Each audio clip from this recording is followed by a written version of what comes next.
Bon, bah voilà, on attaque. Bonsoir. Merci d'être là pour accueillir Marion Poitvin. On est vraiment super contents d'accueillir une jeune femme pour une fois. Parce qu'à cette table, j'ai souvent des hommes et j'en ai un peu ras-le-bol, j'avoue. Donc là, je suis vraiment contente. Mais en plus, une féministe, une grande alpiniste. Enfin bon, pour briser le plafond de glace qui vient de sortir donc aux éditions Guérin-Paulsen. Et peut-être pour commencer, en fait, je fais toujours le principe, c'est que je fais des petites lectures et puis tu réagis aux lectures. Donc, moi, je vais commencer par le début. Puis après, à la fin, vous poserez des questions, mais à la fin. Parce qu'on va découvrir un peu ce livre qui est vraiment un beau livre et un brûlot féministe un peu quand même. Je ne suis pas féministe. Longtemps, je n'ai pas eu conscience de faire partie de la moitié de la population dont les droits sont moindres que ceux de l'autre moitié, les femmes. Une moitié qui représente 51% de la population française et que des sociologues qualifient toujours de minorité. Ma passion d'être en montagne comblait ma vie. J'avais envie de gravir tous les sommets de la terre. Là-haut, je me sentais libre et forte. En bas, je trouvais difficilement ma place en tant que femme. Au fil de mes ascensions et de mes expériences, j'ai appris à analyser la place de la femme dans notre société patriarcale et les limites imposées à notre sexe. Je me suis frottée malgré moi à des questions nouvelles, les quotas, les discriminations, les barrières mentales, les violences sexuelles. J'aurais préféré passer mon temps et mon énergie à lire des topos d'escalade et gravir les parois les plus raides de la planète sans avoir à me poser des questions sur l'histoire du féminisme ou du patriarcat. J'ai été forcée de m'y confronter. J'ai pu briser certaines limites grâce aux femmes passées avant moi, mais il en reste toujours de nombreuses. Le plafond de verre existe toujours. On ne naît pas femme, on le devient. Je ne saurais pas dire à quel moment précis de ma vie la magnifique formule de Simone de Beauvoir a commencé à infuser en moi. Aujourd'hui, elle m'habite totalement. Elle m'a changé la pensée. D'autres femmes m'ont aidé à définir ma ligne de vie, comme la ligne de mes ascensions. Je ne suis pas née féministe, je le suis devenue. Et ça, c'est ce que tu expliques tout le long de ce livre, en fait, où tu racontes ton parcours. Ouais, bah ça met dans le thème. Tu veux que je commente les passages, du coup, c'est ça? Bah, pas forcément, mais ça, c'était juste pour dire qu'en fait, c'était vraiment... t'avais pas envie de forcément d'écrire comme tous les alpinistes, ton histoire, tes ascensions et tout, mais c'était vraiment un cri de rage quelque part. Oui, et c'est vrai que finalement l'alpinisme c'est le décor pour expliquer un petit peu ces problématiques, quoi. Ouais, c'était ta première motivation en fait. Ouais, c'est vrai. Bon, on va essayer de te découvrir, mais déjà tu as une plume, enfin une belle plume, c'est sympa de... On va pas se mentir, moi j'ai mis le fond et Charlie Buffet a mis la forme. Hein. Quand même. Oui, mais bon. Il a collé au style, hein, c'est-à-dire cash, voilà, efficace. Il se refait pas. Hein. Il a gardé ta personnalité, voilà. Ça c'est sûr. Donc tu n'es pas chamonniarde, hein, il faut quand même bien le dire, parce qu'à Chamonix, c'est souvent... Faut, hein. Non, bah... Donc tu viens de La Roche-sur-Foron, c'est ça? Hein?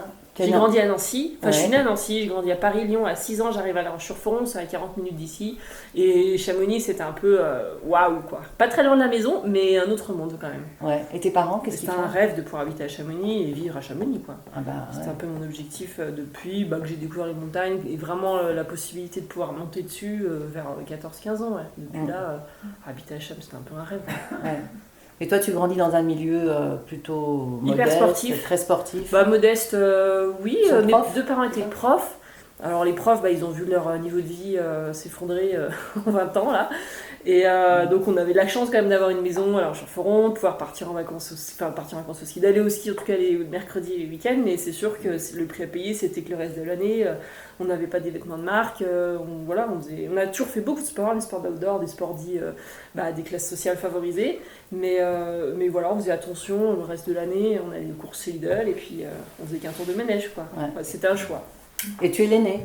Et je suis la plus grande, mon frère cadet Pierre, il a 1 an de moins que moi. Lui, là, il faisait aussi toutes ses aventures de montagne, mais il n'a pas du tout accroché, il habite à Paris, il est ingénieur.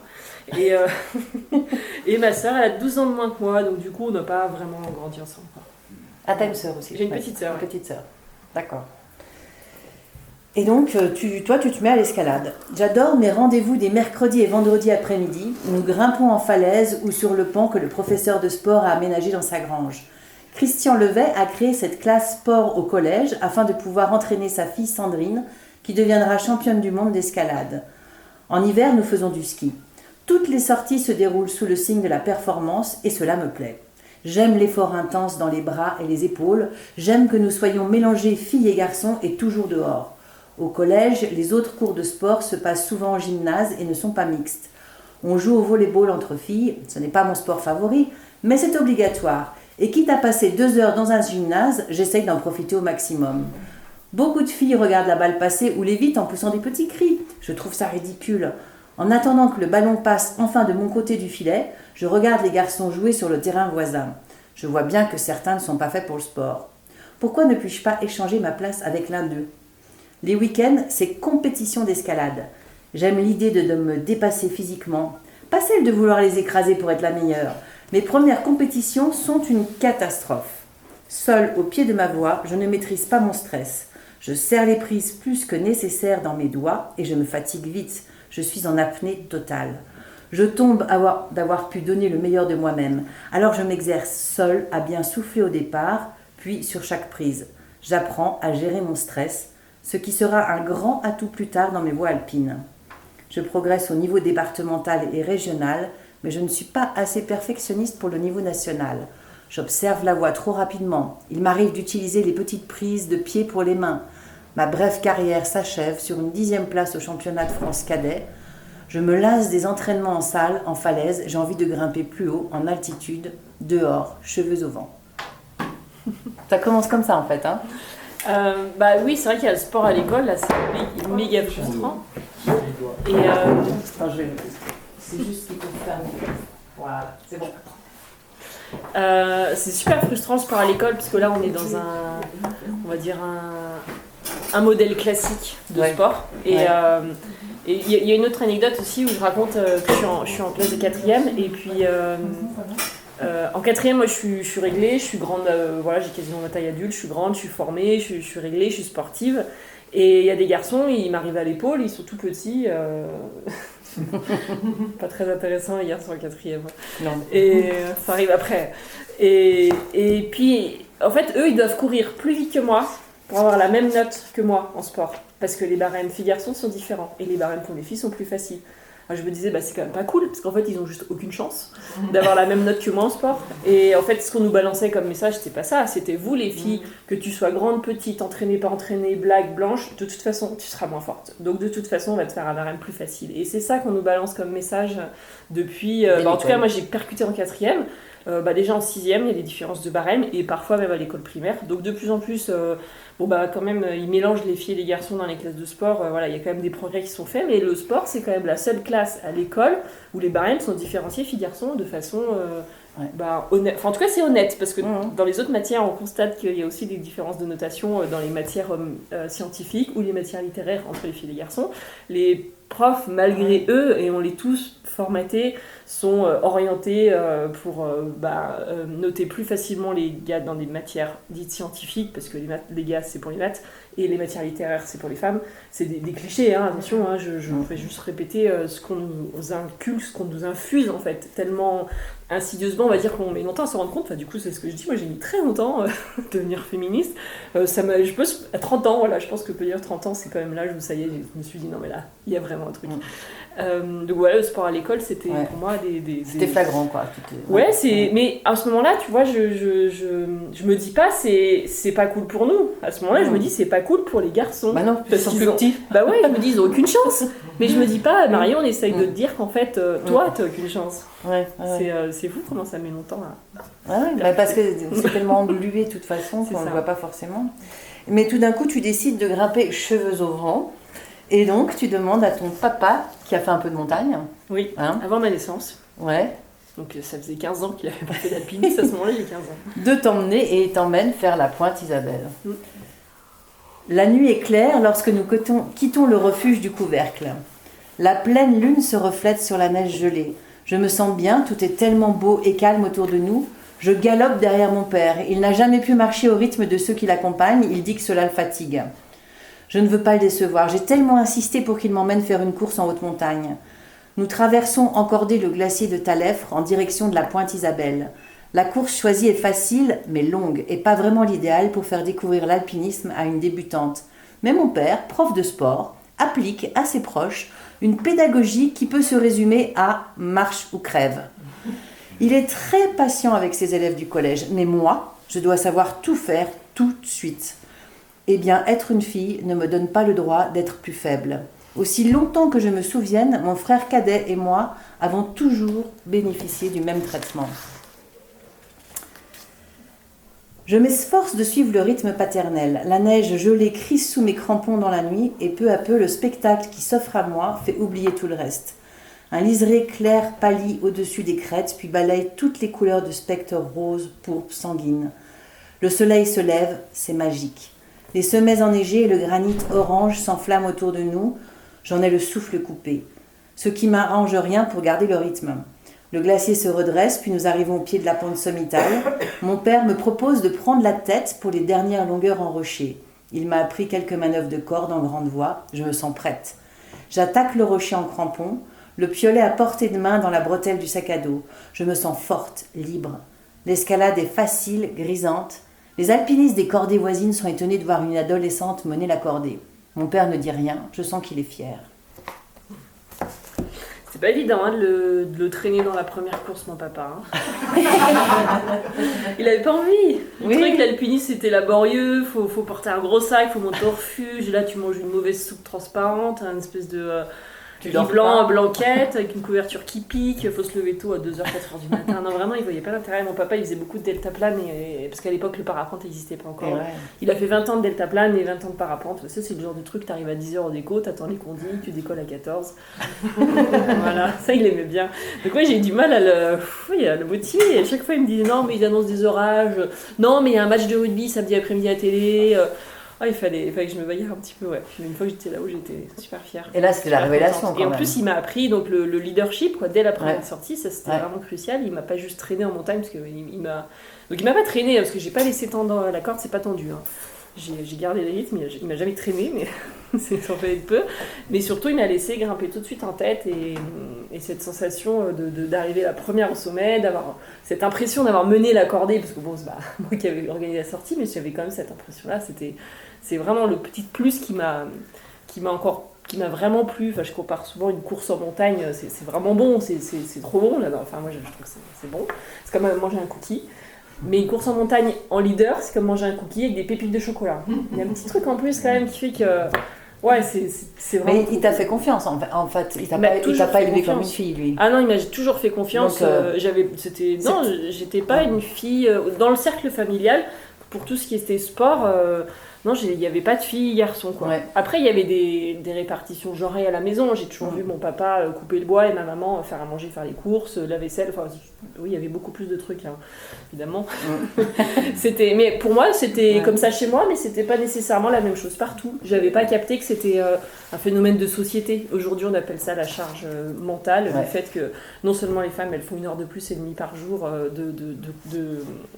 de tâches ménagères, mais en plus elles pensent aussi à rendez-vous chez le médecin, à qu'est-ce qu'il faut acheter au magasin, etc. Enfin bref, tout ça c'est des recherches, des études qui sont quand même assez intéressantes. Et non, ça on n'avait pas du tout conscientisé. Pour moi, ils avaient réparti les tâches comme ça marchait bien, ça roulait. Et puis voilà, c'était plus pratique, mais j'avais pas compris que c'était genré comme répartition des tâches. Ça, je l'avais pas capté. Parce qu'en sport, il n'y avait pas d'excuses. Donc il y a mon papa qui me sollicitait beaucoup, mais ma maman aussi, elle était sans pitié, ma maman. Ma maman, quand elle puis très compétitrice, mon papa pas trop, mais ma maman hyper, et quand elle me mettait dans un cours de tennis, c'était pour gagner Roland Garros, quoi. Si elle me mettait à la danse, c'était pour devenir petit rat de l'opéra.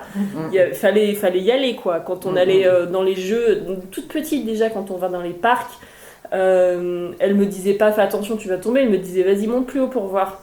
Et hier d'ailleurs on était une émission de radio et elle a été interviewée pour raconter une anecdote que je me l'avais peut-être dit mais j'avais oublié.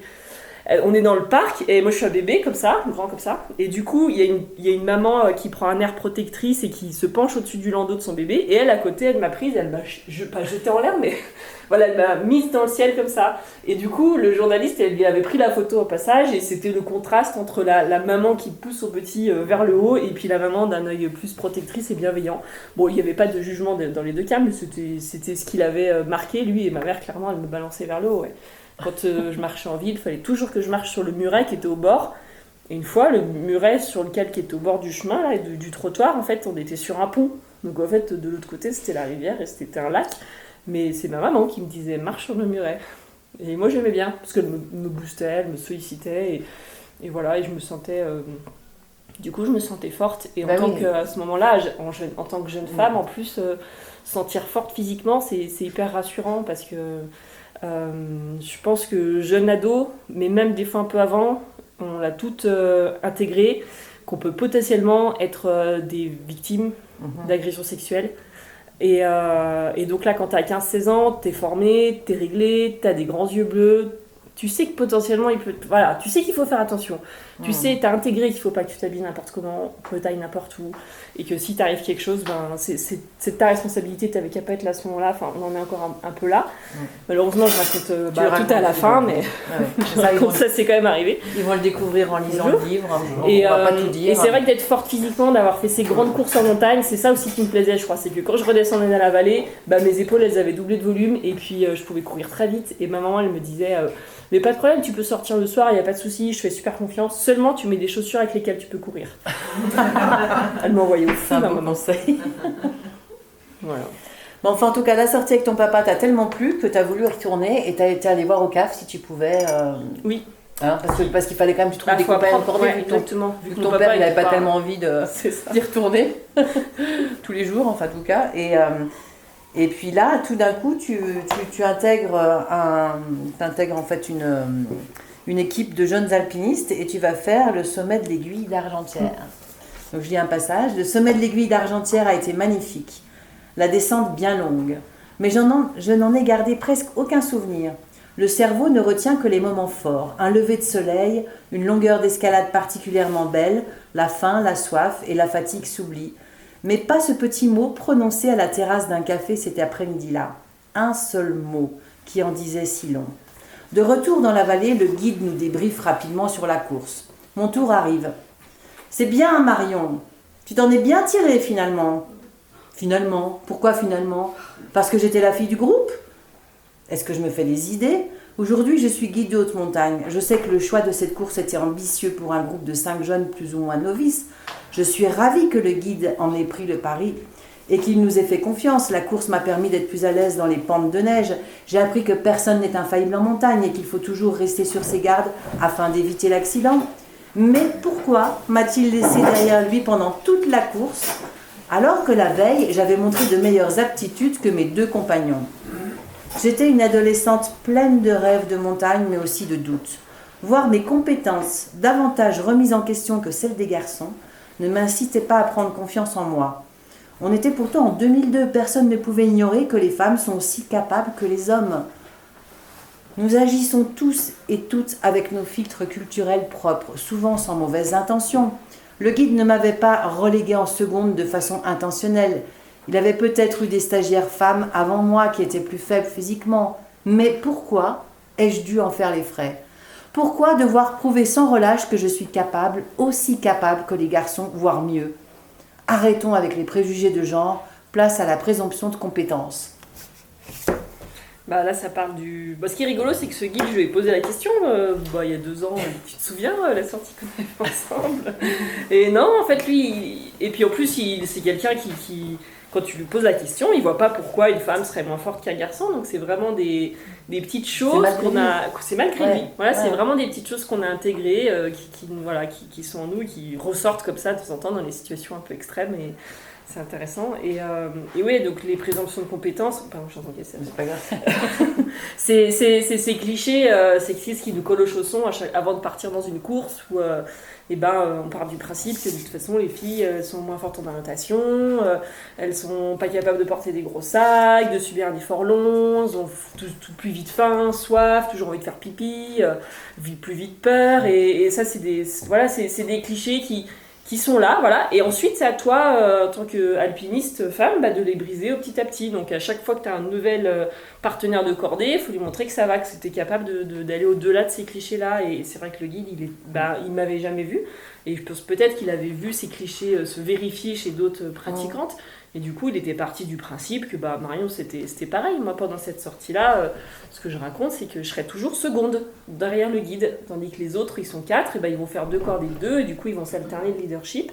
Et ce que je sais, c'est qu'aujourd'hui, quand tu as un maillon faible, me dire un boulet, la personne la plus faible du groupe, c'est que tu vas la mettre juste derrière toi sur la corde pour l'avoir à l'œil et assurer sa sécurité. Et là, c'est ce qui s'était passé, mais ça, je l'ai compris longtemps après, parce que ensuite en professionnel, j'ai encadré des gens et que j'ai compris que c'était ça la technique d'encadrement. Et donc voilà, il fallait à chaque fois au moins une sortie pour te tester, et ensuite c'était bon, et voilà, c'est d'où l'idée de présomption de compétence, quoi. Alors que toi, t'avais la rage, t'avais envie d'y aller, t'avais envie d'être devant, t'avais envie d'apprendre, j'avais l'impression de regarder le paysage, quoi. T'avais vraiment envie de... Non, je prenais pas de photos, hein. Oui. J'avais pas le temps, et puis surtout je me disais que les photos c'était pour les vieux, et moi maintenant je prends des photos, hein. Et alors jusqu'au jour où le club alpin ouvre la porte du grand alpinisme aux femmes. Ce printemps 2006, la Fédération française des clubs alpins et de montagne, la FFCAM, nouveau nom de CAF, annonce l'ouverture des sélections pour la première équipe nationale d'alpinisme féminine. L'ENAF vient d'être créée en complément de l'équipe nationale d'alpinisme, un groupe excellence qui a déjà formé 7 promotions de 8 jeunes et dont sont sortis depuis 15 ans de grands noms de l'alpinisme tels que Lionel Daudet, Titi Jantet ou Chantal Mauduit. Mais ça, je ne le sais même pas. Chantal Mauduit est la seule femme à avoir fait partie de ces groupes. Je n'aurais pas imaginé postuler pour ce groupe d'élite. Je me vois comme une bonne alpiniste passionnée, mais à tort ou à raison, cela me semblait inaccessible. En revanche, j'aime la grimpe entre copines. Mes affinités m'y poussent et j'y vois l'assurance de pouvoir partager le lead. Je déteste me traîner en second. C'est comme manger un cookie sans les pépites de chocolat, ce que tu disais tout à l'heure. Depuis ma première course à la Pointe Isabelle, il est évident pour moi que l'alpinisme se pratique en leader, idéalement en lead partagé ou réversible. C'est-à-dire avec un ou une alpiniste de même niveau. Certes, j'ai pu trouver ce type de relation de grimpe avec Thomas, mais pour une cordée mixte réussie, combien de sorties malaisantes ou frustrantes. Dans une équipe féminine, je sais que je serai plus à l'aise pour partager le leadership. Les candidates ne se bousculent pas pour les sélections, qui se déroulent à Chamonix. Nous ne sommes que 12 pour 8 places. 20 ans plus tard, le nombre de candidates a triplé. Sélectionnée, je plonge dans une belle aventure. Je rencontre tout à coup 7 femmes qui ont un super niveau de grimpe et les crocs pour progresser. 2 d'entre elles sont déjà aspirantes guides, Sarah Berthelot et Karine Ruby, la championne olympique de snowboard. Marine Clarisse est monitrice d'escalade comme moi et elle prépare également le concours de professeur des écoles. Fanny de Village est monitrice de ski alpin, d'escalade et accompagnatrice en moyenne montagne. Camille Audibert est une superbe grimpeuse qui pourra bientôt prétendre au métier de guide. Aurélie Castellana est monitrice d'escalade et pisteuse. Fleur Fouque prépare le concours de professeur des écoles. C'est un chamois en montagne et une superbe skieuse. Karine, Sarah, Fleur et Fanny sont chamonniardes. Marine et Camille de Nice, elles se connaissent déjà un peu entre elles. Je n'ai jamais entendu parler d'aucune d'entre elles et elles se demandent sûrement de leur côté comment j'ai débarqué là. T'as toujours dans le livre l'impression d'être celle qui... l'ovni, quoi. Ah non, mais c'est vrai. Après, c'est pire. Hein. Là encore, ça va. Mais bon, là, t'es avec les filles. Et puis, quelle équipe? Je suis avec les filles. Ah bah ouais, t'as vu le casting? C'était une belle promotion. Ouais, super casting. Ouais. Et en fait, là, quand je vais aux sélections, j'ai pas dans l'idée d'absolument pratiquer avec que des nanas. Et là, je vais découvrir la pratique, ce qu'on appelle aujourd'hui les groupes non mixtes, les groupes féminins. Il y a une petite erreur, hein, c'est pas le CAF qui avait créé ce groupe, c'est la FFME. Ah ouais, on corrigera la prochaine. D'accord, ouais. prochaine édition. et du coup, je découvre l'alpinisme entre copines. Et ce que je dis dans ce passage, c'est que là, les clichés sexistes, t'as pas besoin de les combattre à chaque sortie parce qu'en fait, on les a toutes. Alors, on part à égalité. Et c'est beaucoup plus simple, quoi. Ça fait du bien. Et ouais, ça fait du bien. Et je découvre du coup ces affinités. Ça veut pas dire qu'on s'entend toujours toutes bien et ça nous empêche pas de nous disputer ou de pas avoir forcément tout le temps vraiment d'affinité. Mais en tout cas, il y a des choses pour lesquelles c'est plus simple et je ressens cette sororité, en tout cas. Voilà. C'est une super expérience. Surtout, ça me fait plein de copines avec qui partir en montagne et ça me donne des petits pieds à terre à Chamonix aussi, c'est pratique. Mais oui, parce que là, tu étais encore. Parce que tu as passé des. Oui, j'étais à Grenoble et en Allemagne, puis à ce moment puis là, je cherche à m'installer à Chamonix, mais c'est compliqué de s'installer à Chamonix. Je vous apprends rien. Le logement est cher, et puis une fois que tu as trouvé un logement, faut travailler pour le payer, du coup, tu n'as plus de temps pour aller grimper. Et oui. Et puis donc là tu t'entraînes, les années passent quand même un peu, et l'hiver approchant, je commence à envisager sans enthousiasme de retourner aux remontées mécaniques, parce que tu travaillais aux remontées mécaniques, il y en a une qui est toujours, mais bon, t'as pas de chance, hein. Fallait t'entraîner un peu bien. On pourra en discuter. mais je suis contente d'être cette chose.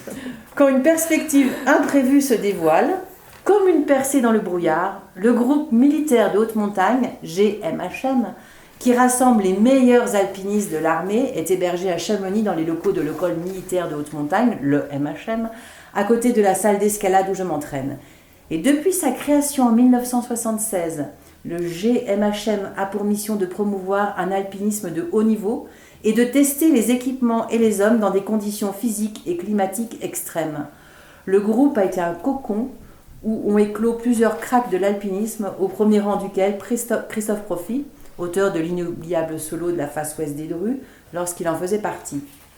Le commandant, Thomas Faucheur, a besoin de 2 alpinistes pour compléter son groupe. Intrigué par l'équipe nationale d'alpinisme féminin, il nous encourage à postuler pour le prochain recrutement.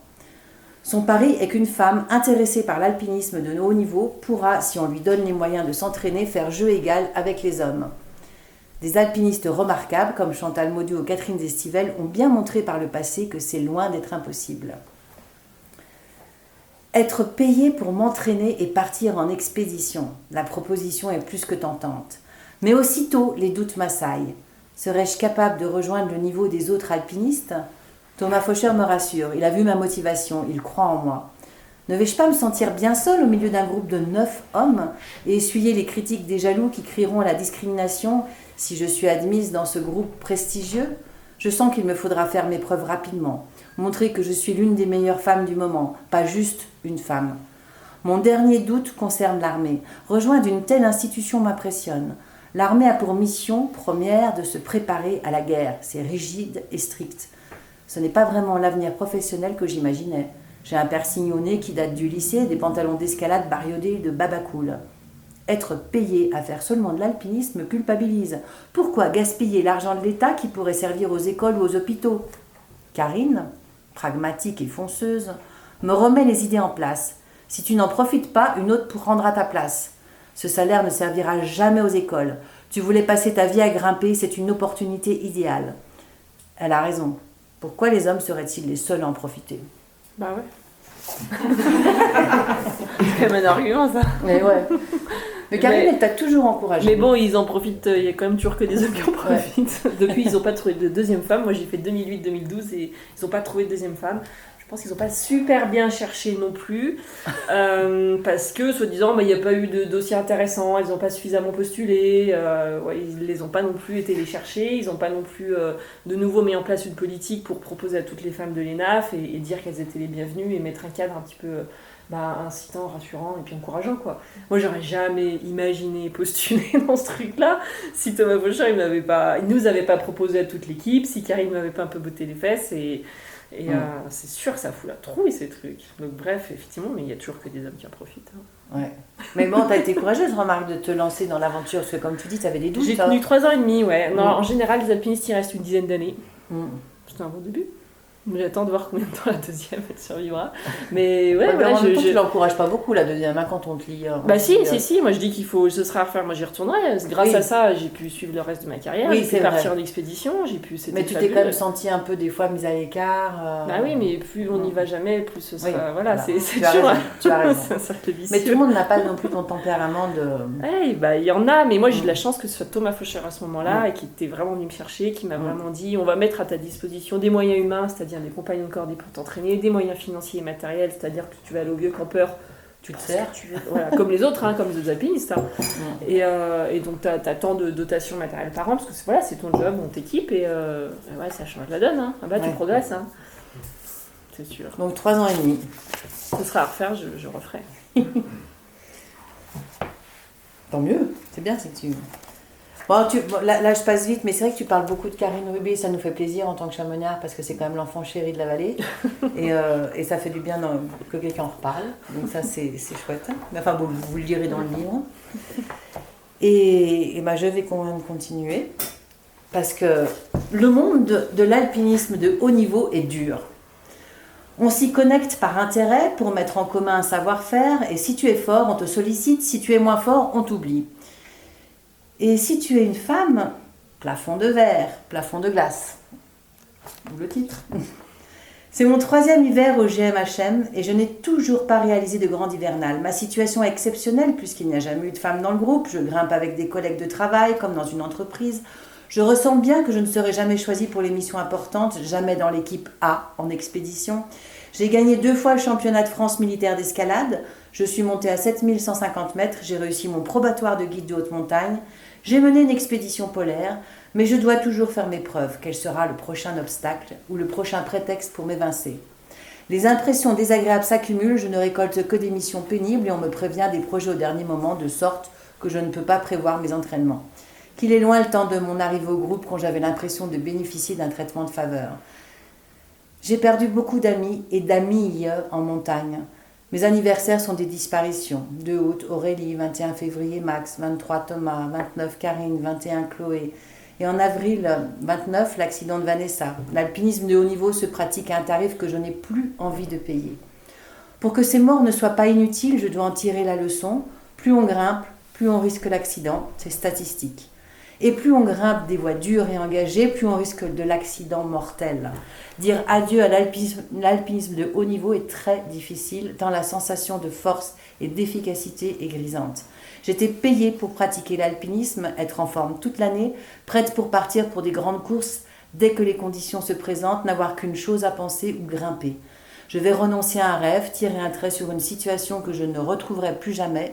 Je me sentais le potentiel physique et mental pour repousser les limites de l'alpinisme féminin, mais je n'ai plus assez de détermination pour continuer dans cette voie et surmonter les obstacles dus à mon genre. Je sens qu'il est temps d'aller voir ailleurs. Je serais restée 3 ans et demi au GMHM, beaucoup moins que les 10 ans habituels, et l'émotion me submerge comme le jour où j'ai été admise. Mais cette fois, mes larmes ne sont plus des larmes de joie. Du coup, dur de partir. Hein. Ouais. Ouais. Parce que jusqu'avant, ce que je racontais, c'est que les collègues, on était 4, je venais de faire l'aiguille vert, j'étais acclimatée, j'étais un peu fort à ce moment-là, c'est-à-dire que je faisais facilement des 7C, et je voulais partir dans la façon des Grandes Jorasses, enfin la face du massif du Mont Blanc, et là on était 4 collègues, et les 3 autres, ils m'ont dit, écoute, nous on aimerait bien faire la Groucho Marx en face est des Grandes Jorasses, il y aura un article dans Montagne Magazine, une belle réalisation du GMHM, et tu comprends, c'est mieux si on est 3. Ok, voilà. Donc c'était un peu la goutte d'eau. Plus les accidents, plus toutes ces pertes quand même, ça marque aussi. Hein. Ça, je pense, c'est un des plafonds de glace que j'ai pas du tout réussi à passer, quoi. Je sentais que j'avais techniquement, ça y est, le niveau. Au bout des 3 ans, j'avais rattrapé le niveau technique, mais j'ai pas réussi à l'appliquer aux grandes faces, aux grandes ascensions. Finalement, j'irais quand même dans la façon des Grandes Jorasses, mais pas forcément en hivernale, et puis dans des voies un petit peu plus faciles, il n'y a pas de voie super facile là-dedans, mais en tout cas, pas en hivernale. Et du coup, c'est un peu dur de tirer un trait sur tout ça, et je pense que pendant une dizaine d'années, je vais regarder les faces en me disant, punaise, j'y arrive bien. Maintenant, ça va mieux. On peut quand même en guérir. Mais c'est vrai que c'est grisant, la piste de haut niveau.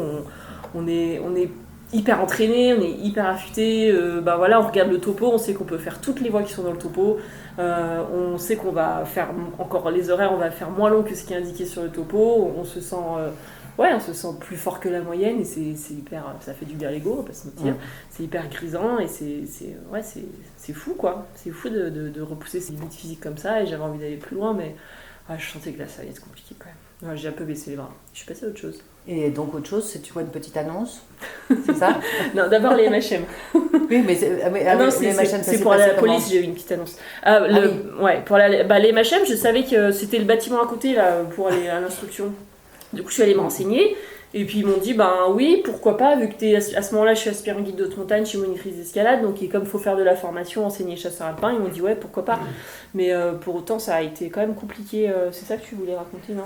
Voilà, je peux te dire, quand tu t'en vas là, en fait, parce que tu... De l'EMHM. Oui. Ah, de nouveau. Oui, parce que t'aimes bien partir, en fait, t'aimes bien venir et partir. Alors non, mon arrivée à l'EMHM, c'était compliqué, parce qu'au début, le commandant, il m'a dit, écoute, on va te faire un petit contrat d'1 an, on va voir si ça se passe bien. Et puis après, on te refera ton contrat de 5 ans. Et là, j'étais quand même verte parce que j'étais diplômée. Et il a fallu que ce soit les ressources humaines de Paris qui tapent un peu sur les doigts du capitaine en lui disant attendez, c'est pas parce qu'elle est que caporal-chef, c'est un tout petit grade. Ils avaient peur qu'en étant jeune, j'avais 25 ans à ce moment-là, et en étant que caporal-chef, j'arrive pas à me faire obéir par mes stagiaires. Mais la vérité, c'est que des stagiaires... c'est pas des clients en vacances, c'est des stagiaires militaires, c'est des gens qui sont habitués à obéir. Tu leur dis, tu t'arrêtes au-dessus de moi quand tu descends la vallée blanche en ski. Là. La consigne, c'est que tu t'arrêtes au-dessus de moi pour être sûr qu'ils ne tombent pas dans un trou. Et puis à 3-4 mètres, voilà, on s'arrête pas les uns collés sur les autres en vallée blanche, théoriquement. Je dis pas que j'ai jamais fait, mais c'est les consignes en tout cas qu'on donne en formation. Mais ils obéissent, c'est des stagiaires, ils obéissent. À la fin de l'année, ils sont évalués et du coup, ça file droit, quoi. C'est pas des vacanciers, quoi. Et du coup, c'était hyper facile, mais ils avaient peur au niveau de ma hiérarchie que ça se passe pas bien. Donc ils voulaient me mettre un peu au banc d'essai pendant 1 an et j'ai trouvé ça pas très juste et j'étais un peu verte. Et c'est les ressources humaines de Paris qui ont dit non, on lui est en train de lui payer son diplôme de guide, elle est hyper qualifiée, elle coûte que 1350 balles par mois parce qu'elle est caporal-chef, donc vous allez la garder en fait. Et vous allez la faire bosser. Et donc finalement, ils m'ont fait mon contrat de 5 ans. Tout ça pour que je le casse au bout de 3 ans. Mais tu vas en parler. Les doutes m'assaillent de nouveau. J'aime mon travail sur le terrain avec les instructeurs et les stagiaires, mais l'ambiance à l'armée me pèse. Être une femme, il y a une circonstance aggravante et mon petit salaire n'augmente pas. Suis-je assez compétente, assez sympa, assez drôle, assez ceci, assez cela? J'ai 30 ans. Je gagne à peine plus que le salaire minimum, je suis logée dans une chambre dans l'enceinte de l'EMHM et le nouveau chef de corps vient de refuser ma candidature à l'école des sous-officiers au prétexte que je n'ai pas le potentiel. Aurais-je le courage d'attendre 2 ans l'arrivée d'un nouveau chef pour renouveler ma demande? Une petite annonce me tombe sous les yeux.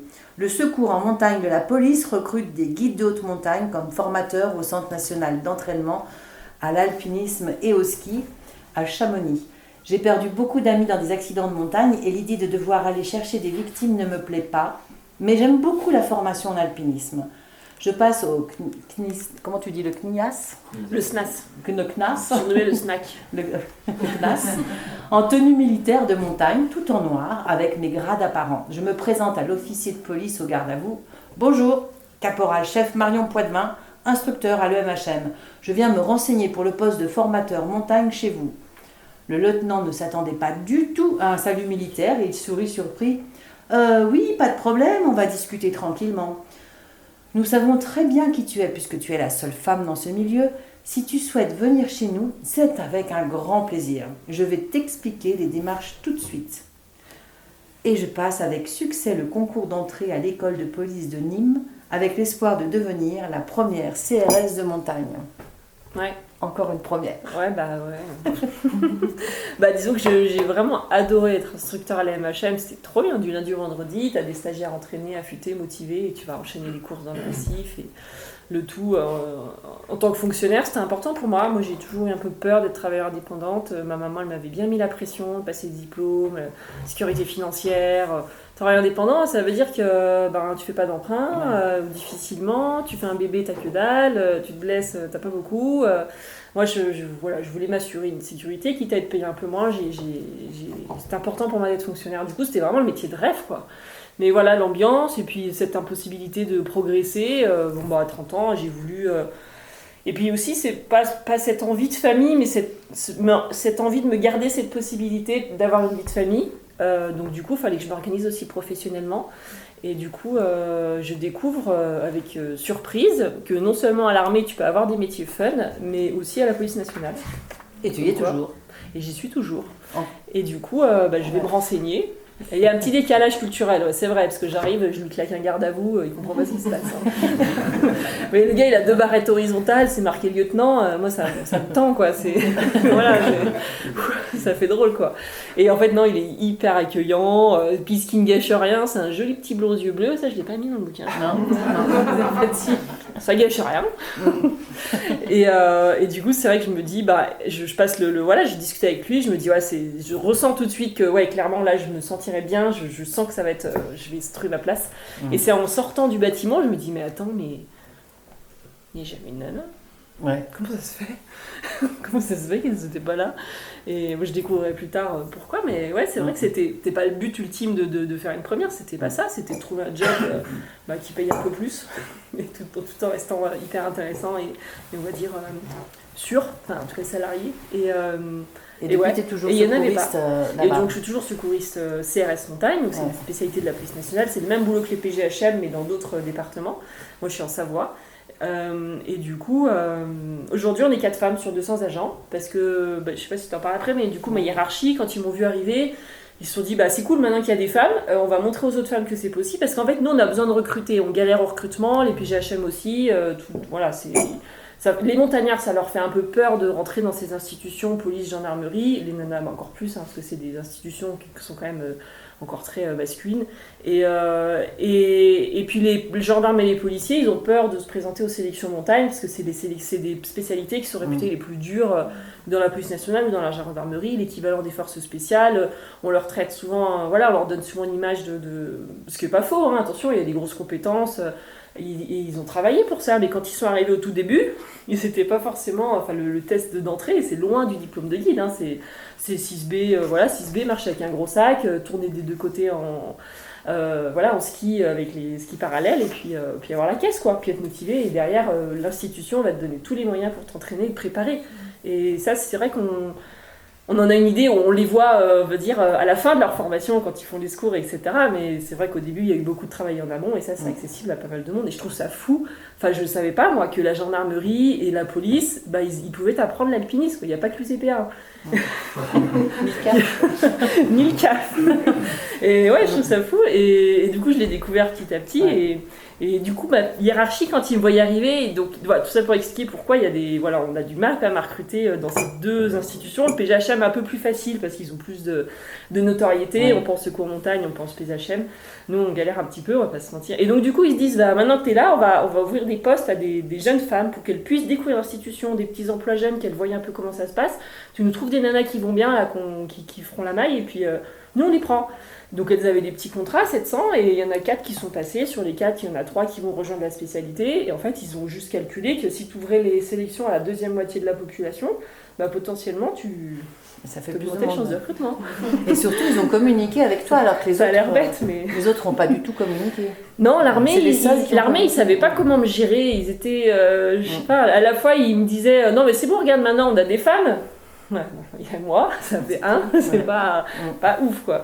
Et du coup, à la fois, ils voulaient m'intégrer et que je sois un instructeur comme les autres, mais à la fois, j'étais pas intégrée, enfin, j'ai rien à faire, enfin, ça se voit, quoi, je suis une nana, et puis on est éduqués, on va dire, différemment, les filles et les garçons, donc pour moi, c'est jamais évident de m'intégrer dans ce groupe de bonhommes, même s'ils sont, je sais pas, c'est super loin, alors, mais je me suis vraiment mariée, je pensais pas, mais je me suis vraiment mariée à l'armée. Mais voilà, pour autant, j'étais toujours un petit peu toute seule. Dans la chambre, j'étais toute seule.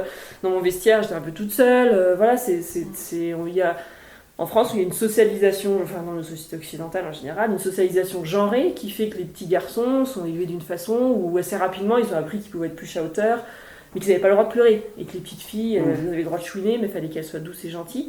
Et ça, ces comportements, les enfants, ils les ont intégrés à partir de 3 ans. À 3 ans, ils font très bien la différence entre une fille et un garçon et entre ce qu'une fille et un garçon peut faire et même doit faire. Et donc forcément, après, tout au long de notre vie, ça crée des différences et après, c'est quand même compliqué de s'intégrer vraiment dans un groupe d'hommes, quoi, même s'ils sont sympa en fait. C'est juste, c'est pas une question d'être sympa ou pas sympa, c'est notre éducation qui rajoute des barrières, quoi, notre société qui rajoute. On n'a pas toujours forcément le même humour, il y a des trucs qui peuvent nous paraître. Bah oui, du coup tout en découle, exactement, ouais. Et donc du coup, ils savaient pas comment me prendre à l'armée, parce que si on communique trop, on la met trop en avant, du coup on la met à part, mais en même temps, si on, du coup c'était un peu. Ils n'ont pas trop communiqué. Du coup, ils n'ont rien fait. Ouais. Voilà. Ils n'ont pas communiqué. Ils n'ont pas pris de risque.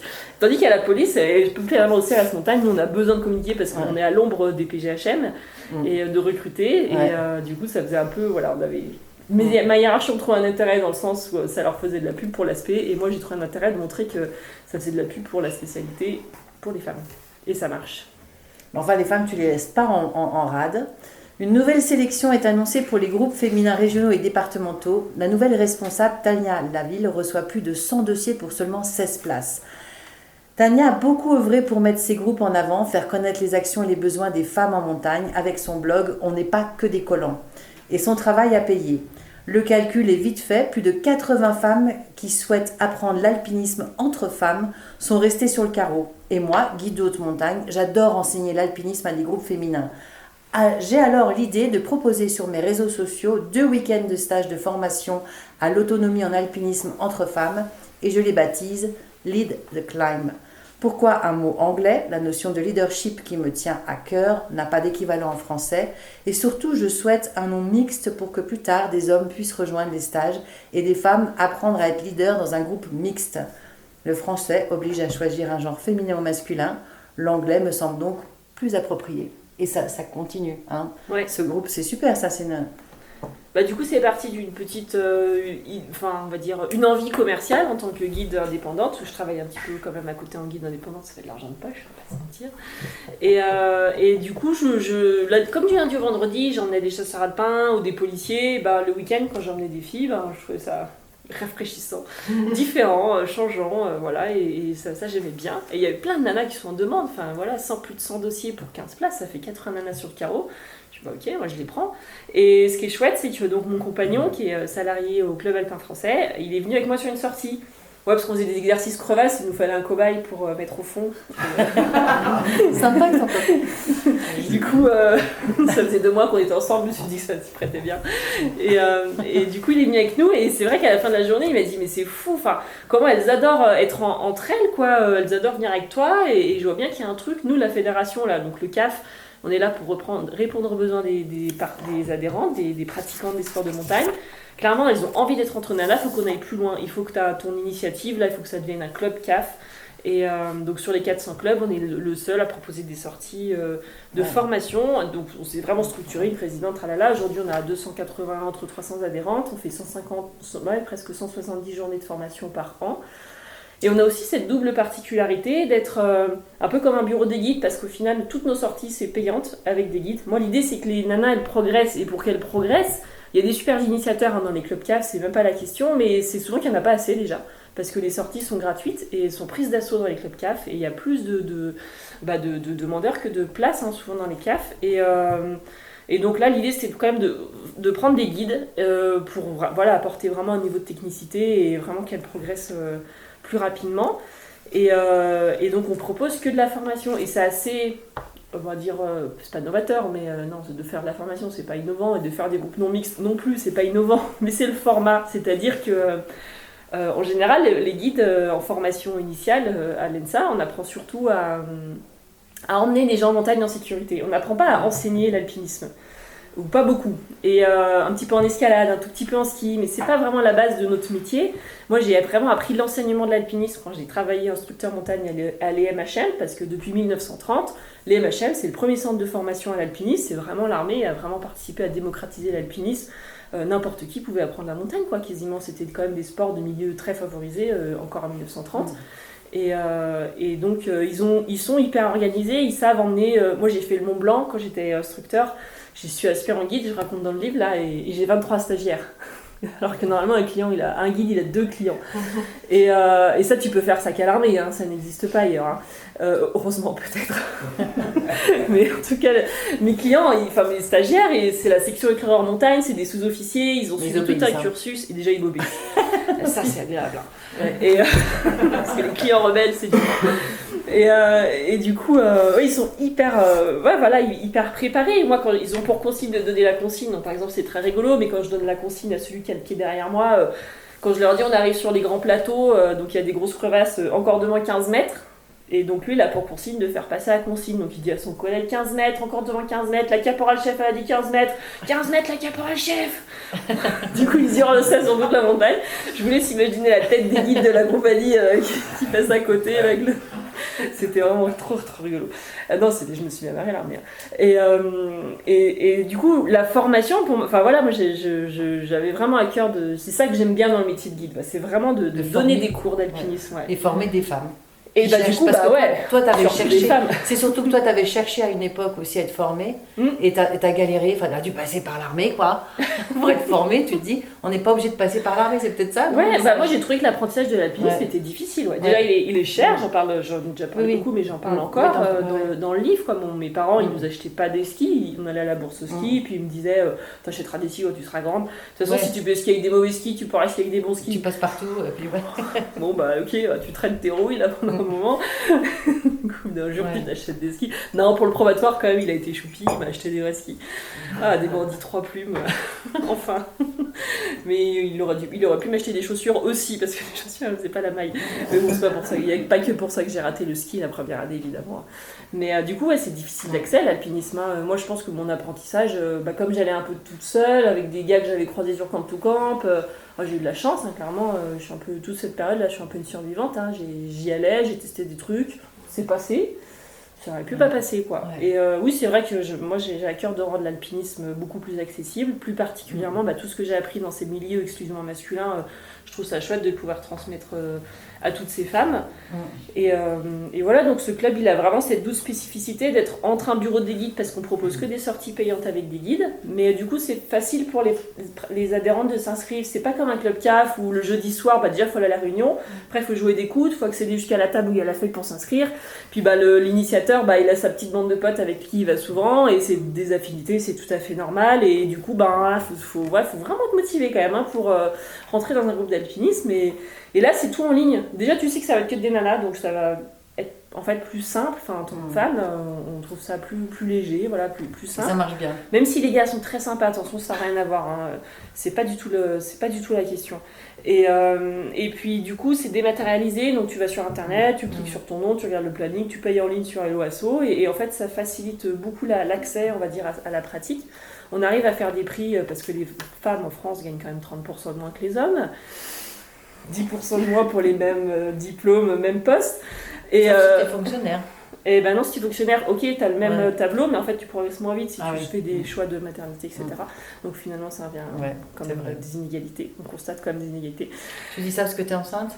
Non, moi je m'en sors pas trop mal où je dis ça. Non, finalement j'aurais pu perdre du temps, ça s'est bien bidouillé, j'ai eu de la chance, j'ai pas perdu du temps, mais ça aurait tout à fait, ça aurait pu, Et donc du coup, c'est pas très cher les sorties, ça revient à 80€ la journée, c'est beaucoup moins cher finalement qu'une sortie en bureau de guide évidemment, parce que toute l'équipe de secrétariat c'est du bénévolat. Donc voilà, c'est là où on est entre le club CAF et le bureau, parce que du coup on peut se permettre de faire des prix corrects, les guides sont payés correctement, ça aussi c'est important, parce que dans les clubs CAF souvent ils abusent un peu quand même. Mais bon, on y tient. Enfin en tout cas ça leur va, bon finalement les chamoniards elles trouvent que c'est pas assez, et les Walpines elles trouvent que c'est bien payé. Bon, ça après, c'est normal. Ça se comprend tout à fait. C'est une super initiative. Le prix de la vie impact. Et voilà. Donc et ça marche bien. C'est une double initiative, j'ai envie de dire presque. Ouais. Et il y a t'as l'impression qu'il y a plus de femmes maintenant qui font de la. Non, je dis pas qu'on va révolutionner comme ça aussi rapidement le monde de l'alpinisme, mais en tout cas, ce que je trouve chouette. Bon, de toute façon, c'est juste tout ça, c'est des petites gouttes d'eau, mais les petites gouttes d'eau, on y arrive quand même. Ce que je trouve chouette, c'est qu'aujourd'hui, sur les réseaux sociaux, il y a des femmes qui vont en montagne sans forcément sortir avec le club, sans être adhérentes du club, et qui mettent le hashtag Lead the Climb, parce qu'en fait, elles ont fait la sortie en leader, et elles ont envie de vraiment de l'annoncer, et puis de dire, j'ai pas seulement fait la sortie, en fait, là, la sortie, je l'ai faite en leader, et j'ai fait toute cette voie, c'est pas forcément des voies extrêmes, mais j'ai fait cette voie-là en lead, et hashtag Lead the Climb, et voilà, je trouve ça chouette que les femmes s'emparent de cette de cette notion de leadership. Il y a 40% de femmes dans les fédérations FFCAM, FFME, donc il y a plein de femmes en montagne, mais plus on monte en altitude, plus on monte dans la place de la cordée, et plus elles disparaissent. Donc l'idée, c'est vraiment de leur donner une place pour monter dans la place de la cordée. Voilà, pas forcément de les faire venir en montagne, parce qu'elles sont déjà là en fait. Et puis d'aller un petit peu plus loin dans le leadership, Et puis en plus, les guides, les femmes guides, c'est vraiment chouette aussi de voir comment ça évolue. Moi, ça me permet déjà de créer une petite équipe de femmes guides pour nous, entre nous, de se voir et rien que ça, en fait, de s'organiser entre nous, parce qu'on est une quarantaine, je crois, maintenant, diplômées, mais bon, il y en a qu'une vingtaine qui travaillent vraiment, parce que les premières sont... Martine Roland, je crois pas qu'elle travaille beaucoup en guide. T'es diplômée en 83. Je crois qu'elle commence un petit peu à lever le pied, ce qui est normal. Donc je crois qu'on est une vingtaine à travailler vraiment, peut-être une trentaine du métier de guide. Et donc c'est chouette aussi de pouvoir entre femmes, parce qu'on est quand même très peu sur 1500, de pouvoir se croiser et puis structurer entre nous. Et puis de voir qu'on a un truc en plus quand même à apporter au métier, quoi. Voilà. C'est super. C'est quand même... On essaye que ce soit des femmes guides qui encadrent nos sorties, parce qu'il y a cette histoire de rôle modèle qui est hyper important. Enfin, moi, je sais que ma première femme guide que j'ai rencontrée en vrai, c'est Valérie Hommage, qui était professeure à l'ENSA, qui nous encadrait pour l'équipe nationale d'alpinisme féminine. Et c'est vrai que avant, il y avait un guide dans le club CAF où j'étais, et un peu mal rasé, bourru, mal coiffé. Je ne suis pas hyper identifiée, tu vois. Et Valérie Hommage, je me suis dit, c'est cool, quoi. Enfin, c'est possible, quoi. C'est beaucoup plus facile, quoi. Tu la vois grimper en glace, tu te dis, si elle y arrive, pourquoi pas moi. C'est beaucoup, même si elle est guide, même si elle est plus âgée, même si c'est beaucoup plus facile de s'identifier. Donc on a à cœur aussi que ce soit des femmes guides qui encadrent les sorties. Voilà, c'est une belle aventure humaine, ce Lead the Climb. Si vous avez des questions, n'hésitez pas, parce qu'elle est encore là quelques minutes. Moi j'aurais une question, c'était fascinant Marion, merci. On est pas mal de femmes ici, on peut des vies assez parallèles, des problèmes similaires. Qu'est-ce que tu conseillerais aux jeunes ? Moi j'ai une fille de 30 ans qui a aussi qui est dans un monde très différent, mais qui se rend compte que malheureusement il y a du sexisme partout. Et qu'est-ce que tu conseillerais à la nouvelle génération qui vient derrière toi ? Alors moi, ce qui m'a beaucoup aidée, c'est vrai que ce bouquin, il a vraiment... on voit que l'alpinisme, c'est juste pour ça sert à poser un décor pour parler des problèmes des inégalités sociales en matière de genre. Moi, ce qui m'a beaucoup aidée, j'en parle dans le dernier chapitre, c'est d'aller chercher des réponses dans les universités. Les études de genre, en fait, il y a des gens qui travaillent dessus, toute l'année ils se cassent la tête, ils regardent ça, et ça fait des années, en fait, ça a démarré aux États-Unis, ça arrive en France, je dirais il y a une trentaine d'années. Et il y a un master qui s'appelle EGAL, APS pour activité physique et sportive, EGAL APS, égalité homme-femme dans les activités physiques et sportives, à Lyon 1, et Cécile Autogali, donc la maîtresse de conférence qui a créé ce master, elle a écrit une thèse sur les femmes et l'alpinisme, et en fait de voir ces données, ces études et ces recherches, le tout validé par des scientifiques, parce que moi c'était juste mon ressenti, j'avais l'impression qu'il y avait un truc qui clochait et ça me mettait mal, et je me disais mais c'est toi Marion, t'as un petit souci, peut-être t'es pas assez sympa, pas assez compétente, et je me remettais la pression et je m'en rajoutais, et en fait non, en fait c'est pas toi le problème, c'est systémique, c'est le système qui est organisé comme ça, et déjà de comprendre où on en est, je pense que du coup ça permet de pouvoir l'expliquer avec des mots simples, scientifiques, mais du coup plus détachés, et de ne pas le prendre en pleine face, et de pouvoir l'expliquer autour de toi. Aujourd'hui, quand j'ai un collègue qui me dit « Ah bah c'est cool, maintenant qu'il y a des femmes au secours en montagne, quand on va partir en poste, on va bien manger !» Bon. Oui, genre t'as fait un gâteau. Ouais, ça, voilà. Ça je l'ai eu pris aussi en pleine tête à 25 ans quand j'étais à l'MHL, et je savais pas quoi répondre, quoi. J'étais mal. Enfin, je raconte, je suis avec le GMHM, on est parti dans le sud grimper, et il y a un gars tous les matins, il me dit ah t'as fait un gâteau. Je dis mais quoi, un gâteau ? Pourquoi tu veux que je fasse un gâteau ? Les femmes ça fait des gâteaux. J'étais pas du tout là. J'étais en train de penser à mon 8A là, je devais travailler là, et j'étais pas là-dedans.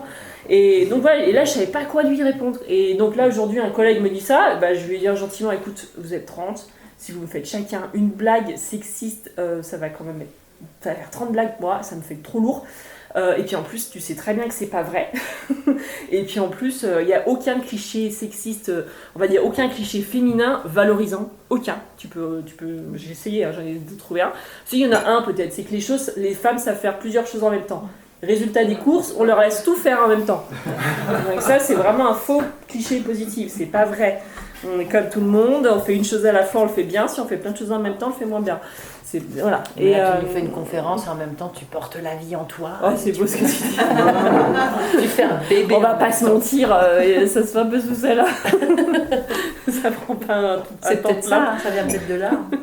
Non, c'est une façon de dire aux femmes, c'est normal qu'elles fassent plein de choses parce qu'elles s'occupent des gamins et des devoirs et de la bouffe et de ce qu'on va faire le lendemain, c'est parce qu'elles savent faire, en même temps, nous on sait pas faire comme ça, on est tranquille.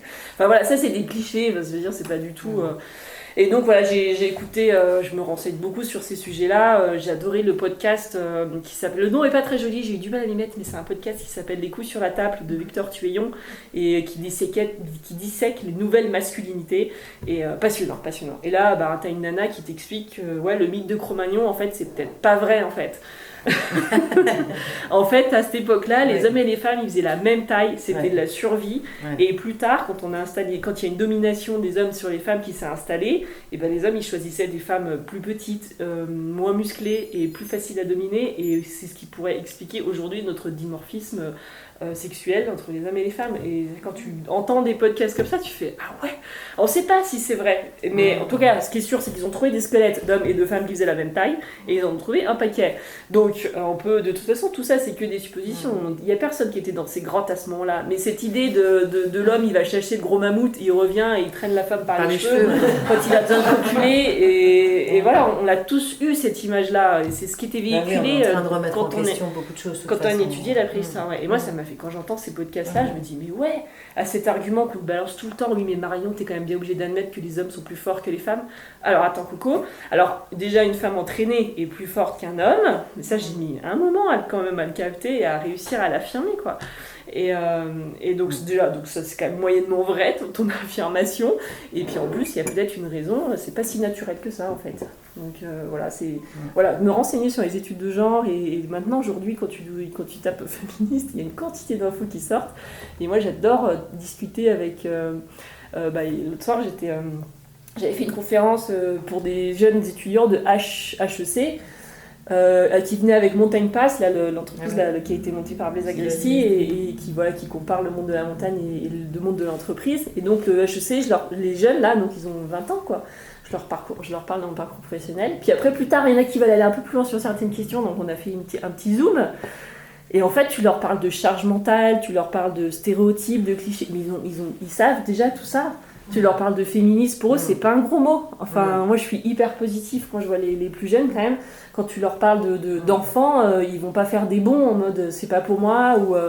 ils ont bien vu, pour les femmes, ça rajoutait quand même un truc compliqué dans la carrière. Alors, ils sont pas toujours capables de l'expliquer, mais il y a plein de notions qu'ils ont déjà captées. Et puis moi, il m'a fallu tout ça pour capter.